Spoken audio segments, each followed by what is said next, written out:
was 2007. My parents were down in the south of France on holiday, and it was my father's birthday. And as we sat down by the pool, my mum, who was a small, petite lady, sat by the swimming pool and she crossed her legs. And as she crossed her legs, just sort of behind her knee, I noticed a mark. She went to the doctors and they discovered that she had aggressive melanoma. While she was in hospital, there were obviously the nurses on the ward looking after her. But one evening, a nurse arrived at the hospital who didn't even work there full time. And that was the night that a lady called Attilia came into my mother's life, but more importantly into all of our family's lives. But sadly, Mum didn't make it. And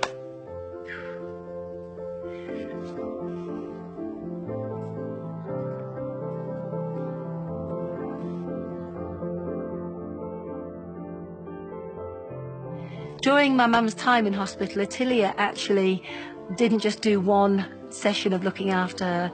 She was literally in there every day. In fact, she was in there looking after Mum even when her hours had finished. It was quite incredible, this bond that we saw happening right between our very eyes.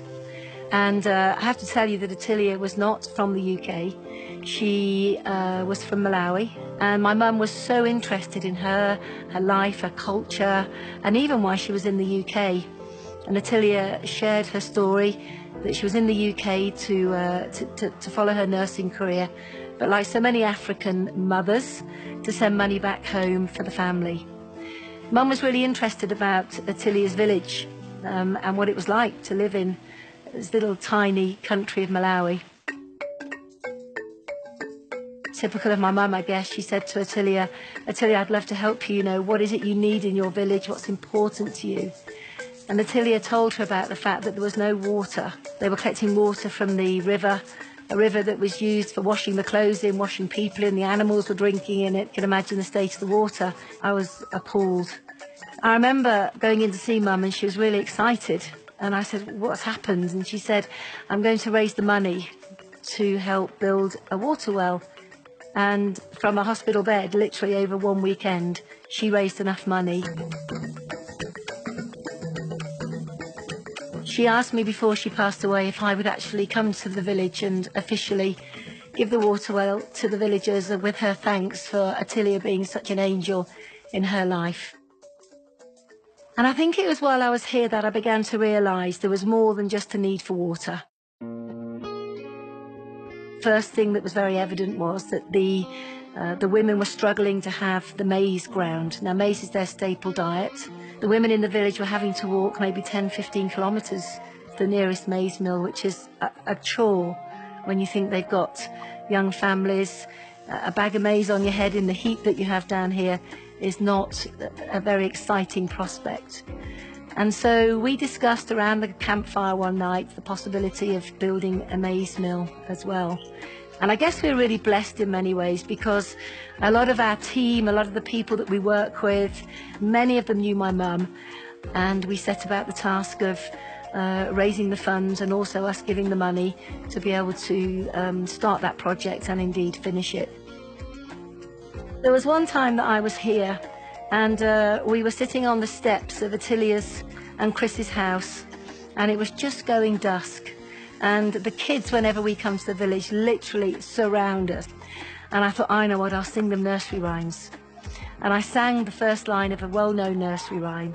And to my utter amazement, they sang it back to me.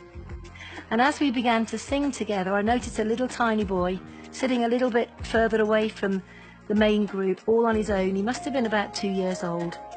And I said to Attilia, what's the matter with him? Why isn't he joining in? And she said, oh, I think he's got malaria. And I said, what can we do about that? And she said, nothing. There's no medical centre here. There's no clinic. It's a long way to the main hospital, but we'll keep an eye on him. 2 days later, when I was due to go, John and I were packing up. John, my husband, was here with me as well. I asked after the small child, and Attilia looked at me in the eyes, and she just very quietly said, he didn't make it. I said, sorry? She said, he didn't make it, Jane. And on the plane on the way home, I remember saying to John, we need to do something. We can't just stop with water and maize. We've got to do something else. And he said, what are you proposing? What do you think? And I said, I think we need to build a medical clinic. The week that we came over to open the clinic was a grand affair here. I mean, it went on for days. It was a good time. It was a time of gratitude. It was a time of love. It was a time of everybody feeling part of something greater than themselves.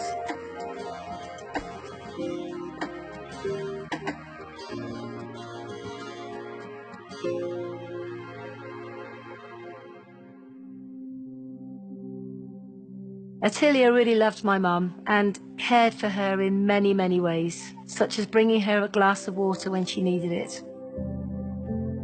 And looking after my mum when she was sick was just priceless for us.